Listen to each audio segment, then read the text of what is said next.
The chamber fell silent as the holographic display showed images of the ancient vault. Captain Daewon Kim stood at the back of the Galactic Council Hall, his arms crossed as he watched the alien leaders argue amongst themselves. The massive room was filled with beings from across the galaxy, each one representing their species in this emergency session.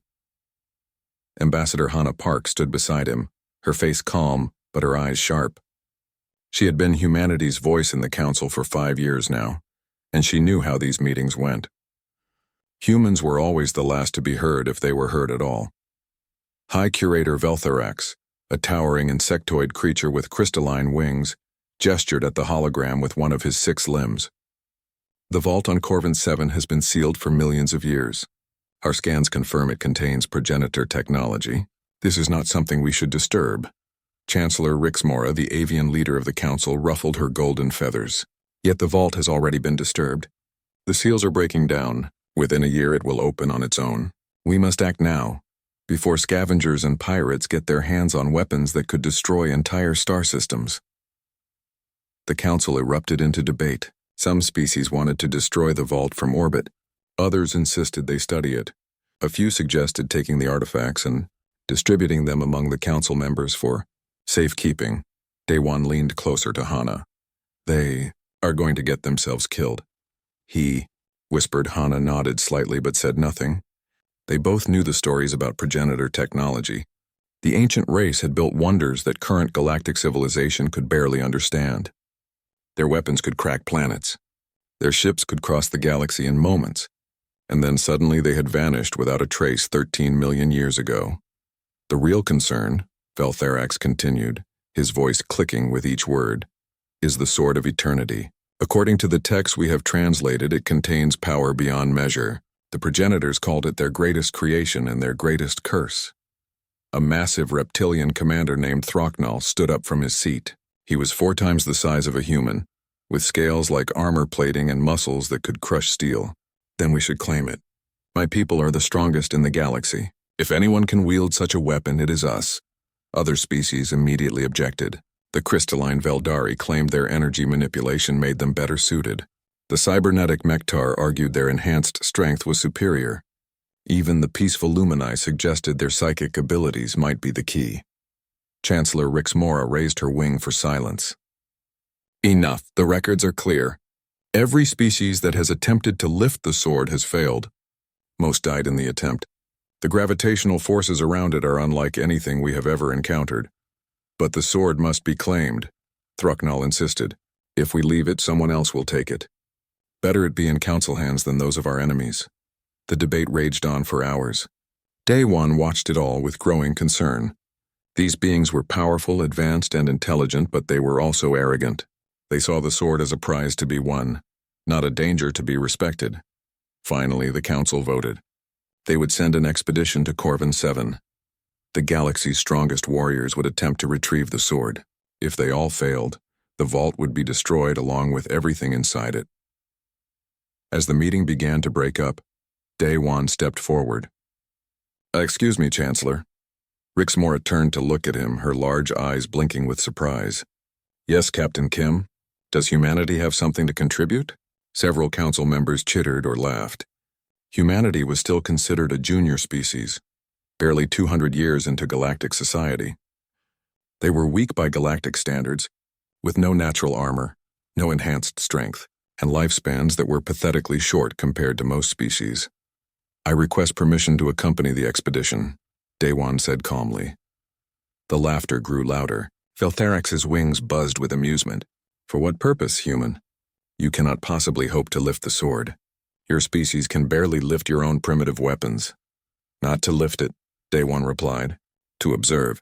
Humanity is still learning about the galaxy. This would be an opportunity to study progenitor technology firsthand. Throcknall snorted, smoke curling from his nostrils. Let the human come. He can watch real warriors attempt what his kind could never achieve. Perhaps he will learn humility. Chancellor Rixmora considered for a moment, then nodded.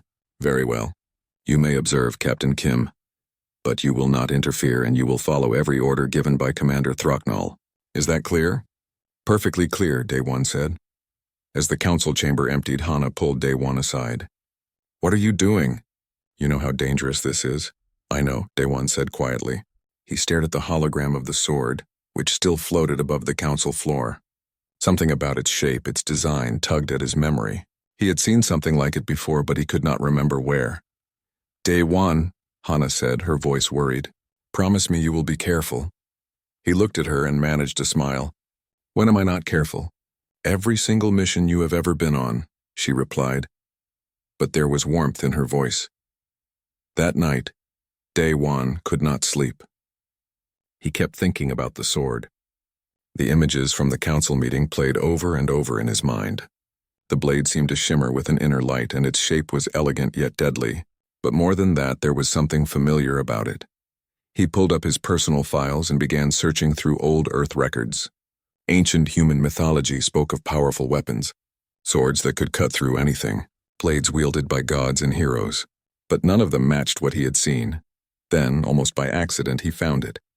A fragment of text from an archaeological dig in Korea, dated back over 15,000 years. The text was incomplete, worn away by time, but there was a drawing. A crude sketch of a blade that looked remarkably similar to the Sword of Eternity. Daewon sat back in his chair, his heart racing. It could be a coincidence. It probably was a coincidence. But something deep inside him, something he could not explain, told him it was not. The next morning, he boarded the transport ship that would take the expedition to Corvin 7. Commander Throcknall and his warriors were already there, checking their equipment and preparing for the mission. They barely acknowledged Daewon's presence. As the ship left the station and jumped to faster-than-light travel, Daewon stood at the observation window and watched the stars blur past. Somewhere out there on a dead world waited a sword that had killed some of the galaxy's mightiest beings. He did not know why, but he had to see it for himself. He had to know if his instinct was right. And deep down, in a place he did not fully understand, he wondered if the galaxy was about to learn something it was not ready to know. The dead world of Corvin 7 looked exactly like what it was, a graveyard. The planet's surface was covered in gray dust and broken structures that had not seen life in millions of years. The expedition's ship landed near the entrance to the vault, a massive opening carved into the side of a mountain that had been worn down to almost nothing by time. Captain Daewon Kim followed Commander Throcknall and his warriors down the boarding ramp. 2 other humans had joined the expedition at the last moment. Psi-Adept Myung Choi was a scientist who specialized in ancient technology, and Captain Jiho Kang was a security officer assigned to protect the human observers. Stay close and stay quiet, Jiho whispered to Daewon as they walked. These warriors are not known for their patience. Myung had her scanning equipment out, taking readings of everything around them. The energy signatures here are incredible, she said softly. I have never seen anything like this. The technology in this vault is still active after all this time. The entrance to the vault was enormous, built for beings much larger than any current galactic species. The walls were made of a material that seemed to shift colors in the light, moving between silver and gold in shades that had no name. Strange symbols covered every surface, written in a language that no one had fully translated. Throcknall led the way inside, his massive form barely fitting through corridors that had been built for giants. The other warriors followed, each one representing the strongest of their species. There was a Veldari made of living crystal, a Mektar with cybernetic enhancements that tripled his strength, and a Koresh whose 4 arms could bend solid metal. As they descended deeper into the vault, the air grew heavy. Daewon felt pressure building around him, as if the weight of millions of years was pressing down on his shoulders. Myung's scanners began to behave strangely, showing readings that should have been impossible. The gravitational fields here are distorted, she reported. It is like space itself is being bent by something inside the vault. They walked for what felt like hours, passing through chambers filled with strange devices and machines that no one understood. Some rooms contained what looked like star maps, but the stars were arranged in patterns that did not match any current galaxy charts. Other rooms held weapons that hummed with power even after sitting dormant for eons. Finally, they reached the central chamber. It was a perfect circle, with a domed ceiling that seemed to show the night sky even though they were deep underground. In the center of the room, on a simple pedestal of dark stone, rested the Sword of Eternity. Daewon stopped breathing for a moment. The blade was beautiful and terrible at the same time. It looked like it was made of frozen starlight, constantly shifting between solid and liquid and something else entirely. The air around it rippled with heat waves, except there was no heat. Space itself was bending around the weapon. By the ancient void, Thrucknell whispered. Even the mighty commander seemed awed by what he was seeing. Mi-Young's scanner suddenly screamed an alert. The gravitational force around that sword is enormous. According to these readings, it should be creating a black hole. The fact that it is not means the technology involved is far beyond anything we understand. Thrucknell stepped forward, cracking his knuckles. Then let us see if the legends are true. Stand back, all of you. The massive reptilian warrior approached the pedestal slowly, his muscles tensing with each step. The other warriors moved to the edges of the room, watching carefully. Day One noticed they all looked nervous, which was saying something. These were beings who had faced down entire armies without fear. Thrucknell reached the pedestal and stood before the sword for a long moment. Then, with a roar that shook the chamber, he grabbed the hilt with both hands. Immediately, the gravitational field activated. The air around Thrucknell distorted so badly that Day One could barely see him. The commander's roar turned into a scream of effort as he tried to lift the blade. His muscles bulged, his scales cracked from the strain, and his feet actually sank into the stone floor from the pressure. But the sword did not move. Not even a millimeter. After 30 seconds that felt like an eternity, the other warriors pulled Thrucknell away. He collapsed to his knees, gasping for air. Blood ran from cracks in his scales where the pressure had been too much. "Impossible," he gasped. "I have lifted war machines. I have held up collapsing buildings. But that sword, it weighs more than a planet." One by one, the other warriors tried. The Veldari used her energy manipulation to try to reduce the sword's mass. The gravitational field shattered her crystalline body, and it took her an hour to reform. The Mektar engaged every enhancement in his body, pushing his systems to the maximum. Smoke poured from his joints before he finally gave up. The Koresh tried to use all 4 arms at once and nearly had them torn off by the gravitational forces. Each failure was worse than the last. Some warriors were injured. One nearly died when the gravity field crushed his internal organs before his team could pull him free. After the 10th attempt, Thrucknell called a halt. "Enough, the High Curator was right. This weapon cannot be claimed. We should leave before we lose anyone else." The warriors began to pack up their equipment, defeated and demoralized. The greatest champions of the galaxy had been beaten by a sword that would not move. Day One stood at the edge of the chamber, staring at the blade. That feeling of familiarity was stronger now, almost overwhelming. He had definitely seen this design before. Not just similar. Exactly this. But where? Day One? Jiho's voice broke through his thoughts. "What is wrong? You look like you have seen a ghost." "That design," Day One said quietly. "I have seen it before. I am sure of it." Mi-Young looked at him curiously. "That is impossible. This sword has been here for millions of years. How could you have seen it?" Day One did not answer. He could not answer because he did not know. But the knowledge was there, buried deep in his mind. The curve of the blade, the symbols along its length, even the way it caught the light. All of it was achingly familiar. Without really thinking about it, he started walking toward the pedestal. "Captain Kim, stop!" Thrucknell's voice boomed across the chamber. "Do not be a fool. That sword will kill you instantly. The human body is far too fragile to withstand that gravitational force." But Day One kept walking. He felt like he was in a dream, moving without conscious thought. His feet carried him forward while his mind raced, trying to understand what he was feeling. Mi-Young's scanner began to shriek. "Day One, stop! The energy readings are spiking." "Something is happening." Jiho ran after him. "Brother, please, think about what you are doing." But Day One was already at the pedestal. He stood before the Sword of Eternity, looking down at it. The gravitational distortion should have been crushing him, but he barely felt it. It was there, he could sense it, but it moved around him like water flowing around a stone. He reached out his hand. Behind him he heard the warriors shouting, heard Mi-Young screaming at him to stop, heard Jiho calling his name. But all of it seemed distant, muffled, as if coming from far away. His fingers touched the hilt of the sword. The metal was cool beneath his palm, smooth and perfectly fitted to his grip.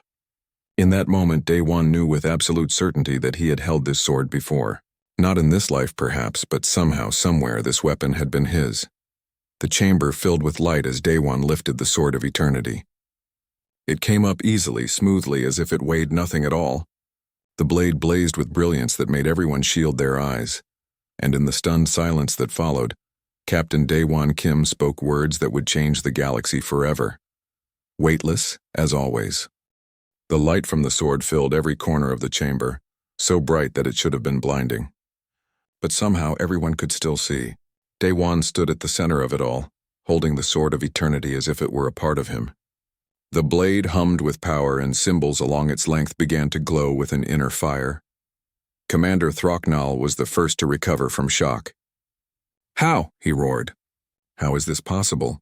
"That sword should have crushed you." Daewon looked at the weapon in his hands, turning it slowly.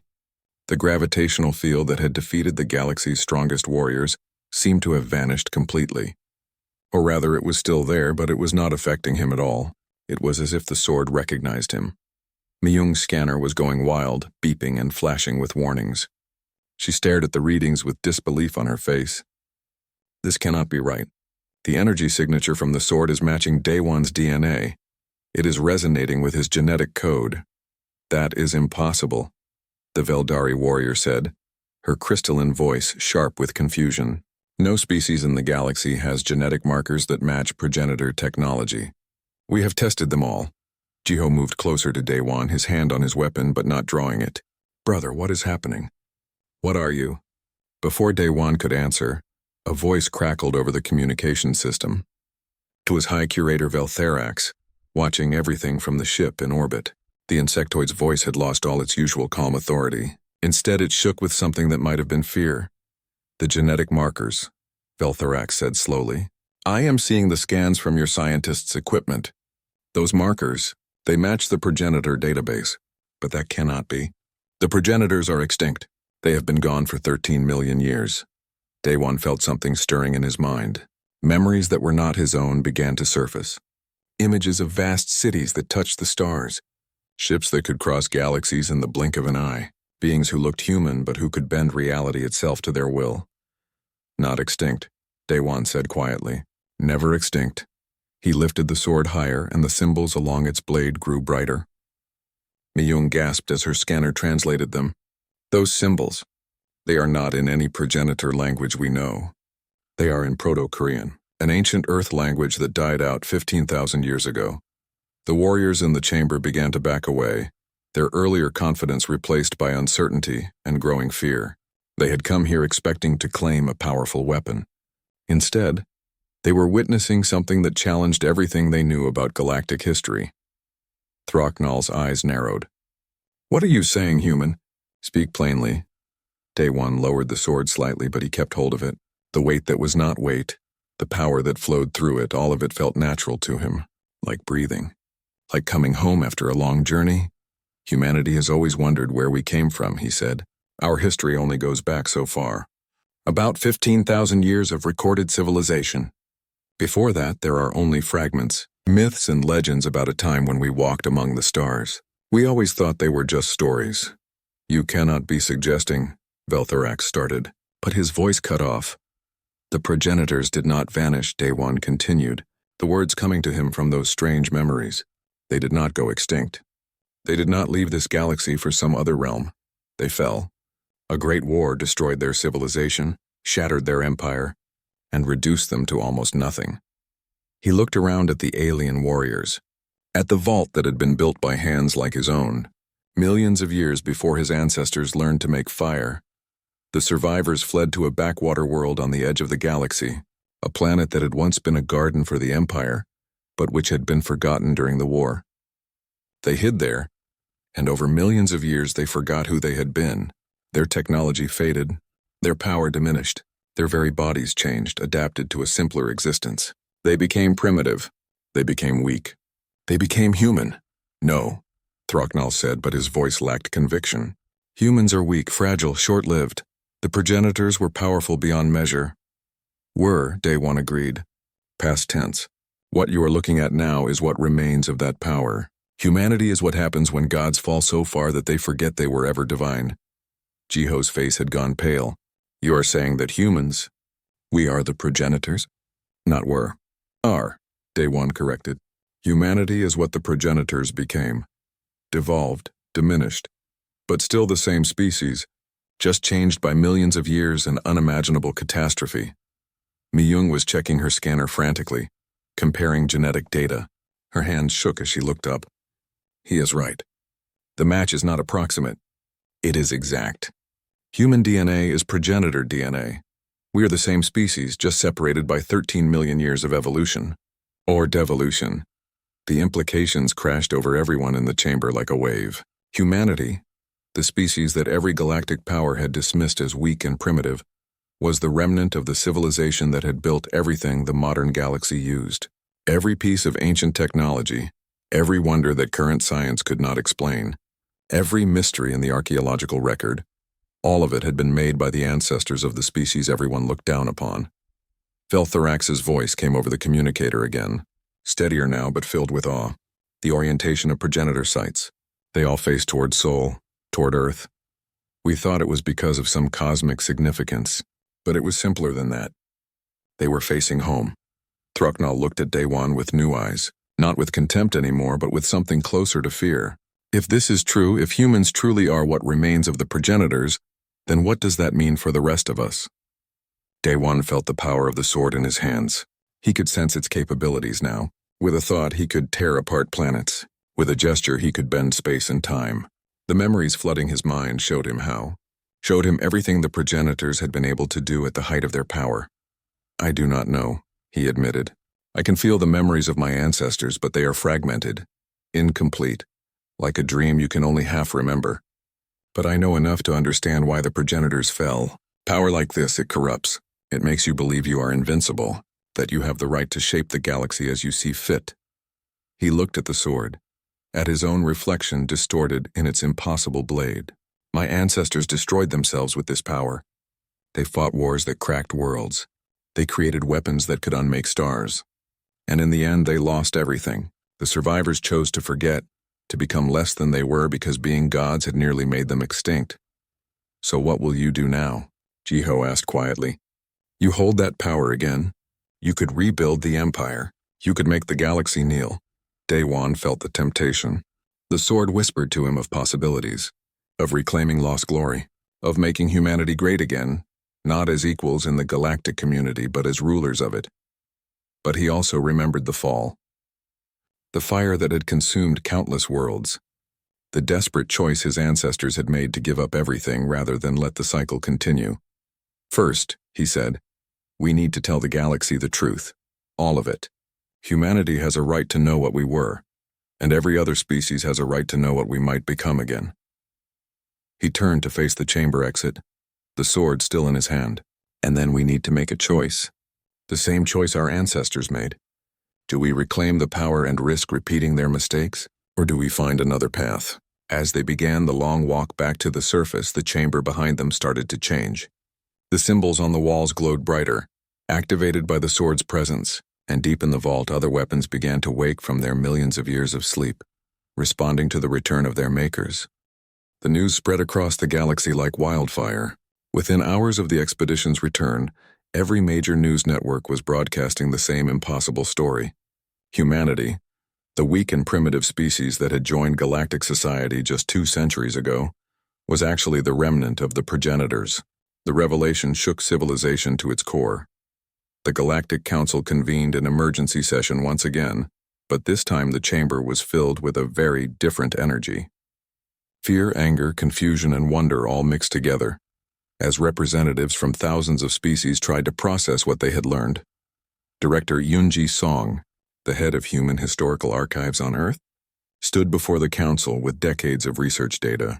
She was an elderly woman, her hair gray and her face lined with age, but her voice was strong and clear. For 200 years, we have been studying the coincidences, she said, her presentation displaying image after image on the massive screens. Progenitor genetic code shares 99% similarity with human DNA. Their architecture uses proportions that match human body measurements. Their mathematics uses base 10 counting, exactly like Earth cultures. Their writing systems have structures similar to ancient human languages. She pulled up a star map. Every progenitor site we have found points toward Sol. Every single one. We thought it was random. We were wrong. Dr. Tae Yang-yoon, a xenoarchaeologist who had spent his career studying progenitor ruins, added his own evidence. The timeline matches perfectly. Progenitor civilization ended abruptly 13.2 million years ago. Earth's geological record shows a cataclysmic event at exactly the same time, something that should have wiped out all complex life on the planet but somehow did not. The council chamber erupted into shouting. Some species refused to believe it. Others demanded proof. A few simply sat in stunned silence. Chancellor Rixmora called for order, her wings spread wide. This evidence is compelling, but it raises more questions than it answers. If humans are truly the descendants of the progenitors, what does that mean for the current galactic order? High Curator Veltherix, who had spent days analyzing the data, spoke up. It means that every piece of ancient technology we use, every advancement we have made by studying progenitor ruins, all of it came from human ancestors. The faster-than-light drives we use are based on progenitor designs. Our energy systems, our weapons, our medical technology, all of it has roots in human innovation from millions of years ago. On Earth, something strange was happening. After Day One's revelation, humans around the world began experiencing unusual phenomena. Some reported dreams of vast star cities. Others found they could understand progenitor writing without translation. A few discovered they could activate ancient technology that had been dormant for eons. Admiral Subin Lee was aboard her flagship when it happened. She had stopped at a derelict progenitor station for a routine inspection, something the fleet did regularly to catalog ancient sites. But when she placed her hand on what they thought was just a decorative panel, the entire station came to life. Lights blazed on for the first time in millions of years. Computers booted up. Weapon systems activated. The station's command throne, which had been fused shut by age, opened smoothly. When Subin sat in it, the station's systems interfaced directly with her mind. "This is Admiral Lee to Earth Command," she broadcast, her voice shaking. "The station is responding to me. I can control it. I can understand it. It is like it has been waiting for us to come home." Similar reports came in from across human space. Every time a human touched progenitor technology, it activated. Not for all humans, but for enough that the pattern was undeniable. The technology recognized its makers even after millions of years. On Earth, a very old man named Myung-Soo Bai watched the news reports with tears running down his face. He was 137 years old, the oldest living human, and he had been carrying a secret his entire life. He contacted director Yoon Ji-song directly. "I need to speak to the council," he said. "There is something I have always known, something my grandmother told me that her grandmother told her, passed down through our family for generations. I always thought it was just a story, a myth to make an old bloodline seem important, but it was true. It was all true." Within a day, Elder Myung-Soo Bae stood before the Galactic Council. His body was frail, but his mind was sharp. He spoke with the authority of someone who had carried the weight of history for over a century. "My family has kept a story alive for 15,000 years, he said. "We were told we were the keepers of memory, the last who would remember when everyone else forgot. The story says that our ancestors were not from Earth. They came from the stars, fleeing a great war that destroyed everything they had built. They landed on Earth and made a choice." He paused, gathering strength. "They chose to forget. They used their last technology to erase their own memories, to strip away their power, to become something simpler and safer. They did this because they knew that if they kept their power, they would eventually use it to destroy themselves again. So they became human. Weak, primitive, mortal, but alive. And they made sure that one family would remember, would keep the story alive, so that if their descendants ever found the truth, they would understand why it had been hidden." The council chamber was absolutely silent. Even the most skeptical species could not deny the weight of this testimony. But the revelation also brought fear. Not all species welcomed the news. Some saw humanity's true nature as a threat. If humans really were the progenitors, what would stop them from reclaiming their place as the dominant species?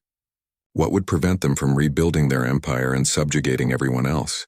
On the planet Thrace, a coalition began to form. Several species, led by the warlike Drexian Empire, argued that humanity must be controlled or eliminated before they could awaken their full potential. "We have seen what happens when one species holds too much power," the Drexian ambassador declared. "The progenitors nearly destroyed the galaxy. We cannot allow their descendants to do the same." Other species disagreed. arguing that humanity had proven themselves to be peaceful and cooperative members of galactic society. The Lumini, a species known for their wisdom and psychic abilities, spoke in humanity's defense. They have lived among us for 2 centuries and show no signs of aggression.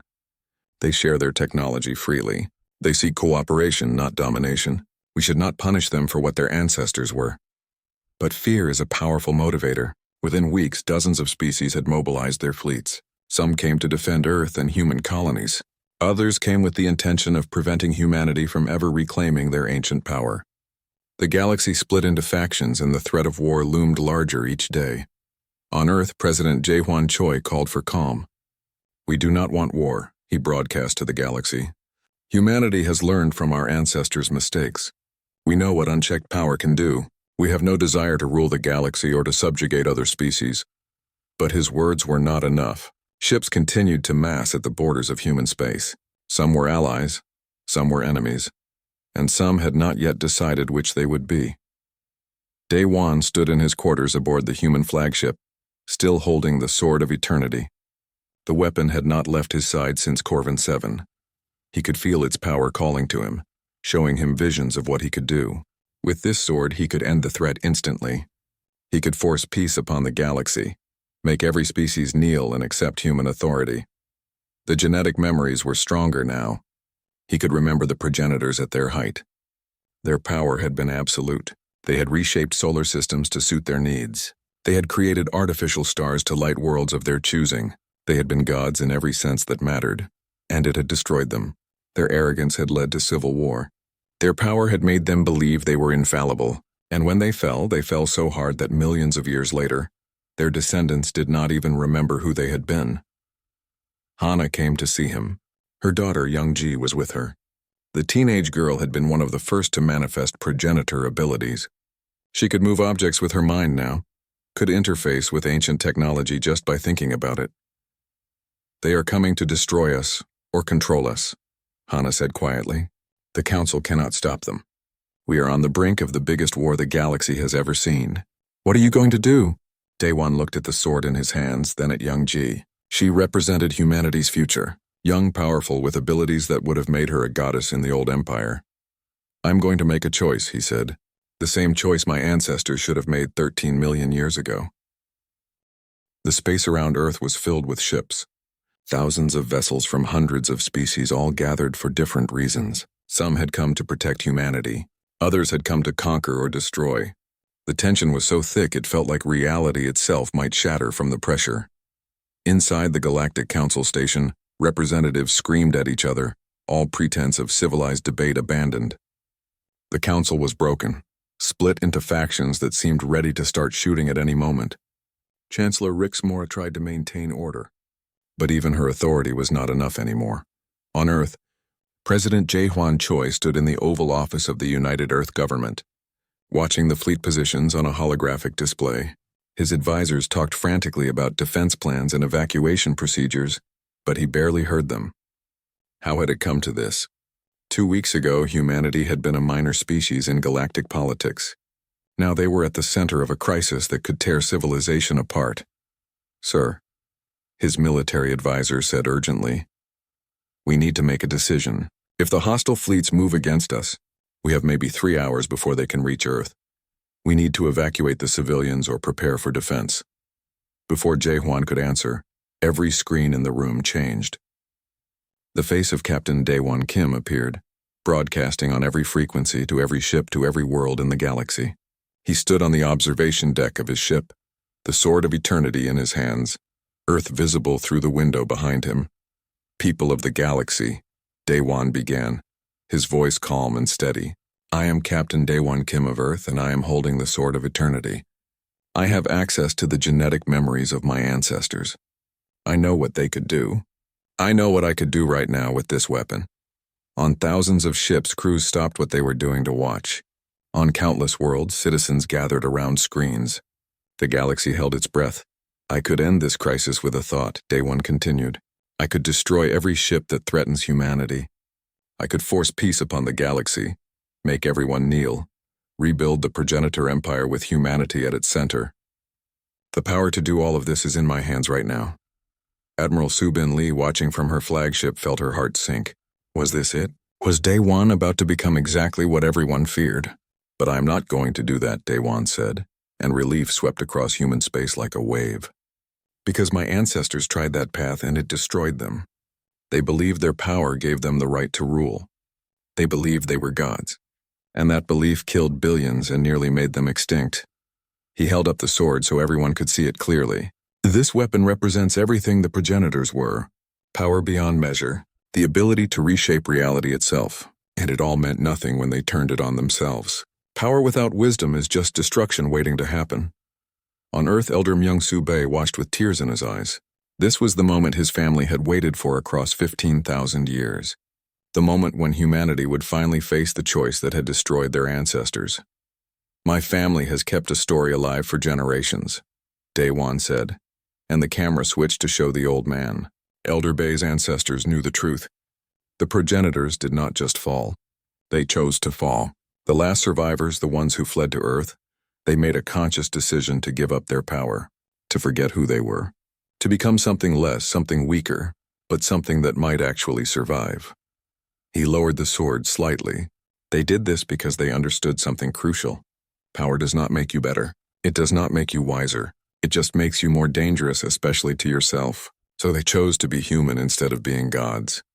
Young Ji Park stood beside her mother in their home watching the broadcast. She could feel the power in her own body, the abilities that were awakening in humans across the galaxy. She looked at her hands and wondered what she would become. Now we face the same choice, Daewon said. We could reclaim everything we lost. We could rebuild the empire. We could make the galaxy bow to us. Or we can remember why our ancestors gave it all up in the first place. He turned toward Earth, toward home. I choose to remember. I choose to learn from the past instead of repeating it. I choose to be human. And with that, Captain Daewon Kim drove the Sword of Eternity back into its pedestal. But this time, something different happened. The sword blazed with light and Daewon poured all of his will, all of his genetic memory, all of his understanding into one final act. The sword transformed. The crushing gravitational field that had killed so many warriors vanished completely. The weapon began to change, its structure rewriting itself at a fundamental level. When the light faded, the sword remained, but it was different now. I have modified it, Daewon explained, his voice tired but satisfied. The sword no longer responds to power or strength. It will only activate for those who demonstrate wisdom, compassion, and the strength to not use it for domination. It is no longer a weapon of conquest. It is now a tool of protection, and it will work for any species that proves worthy. He stepped back from the pedestal. The Age of Empires is over. The progenitors learned that lesson too late. But we do not have to make the same mistake. President Jae-hwan Choi took that moment to address the galaxy himself. His face appeared beside Daewon's on every screen. We were the progenitors. We built the foundations of galactic civilization. We created wonders that you still cannot fully understand. And we also destroyed ourselves with our arrogance. He stood straighter, his voice growing stronger. We do not want to reclaim the throne. We do not want to rule the galaxy. We want to make sure no one rules it. No more empires. No more species dominating others. From this day forward, we propose a new galactic council, one where every species, regardless of their power or their history, has an equal voice. The proposal was radical. For millennia, the galaxy had been governed by the strongest species. Power determined status, but humanity was offering something different. True equality, not based on strength or age or technological advancement, but on the simple fact of being a sentient species. The fleets around Earth began to stand down. Not all of them, not immediately, but slowly. Ships started powering down weapons and backing away. The immediate threat of war began to fade. Commander Throcknall, watching from his ship, shook his massive head in disbelief. They hold the power of gods in their hands and they choose to give it away. I do not understand these humans. His second-in-command, a younger warrior, spoke up. Perhaps that is why they survived when the progenitors did not. They learned to let go.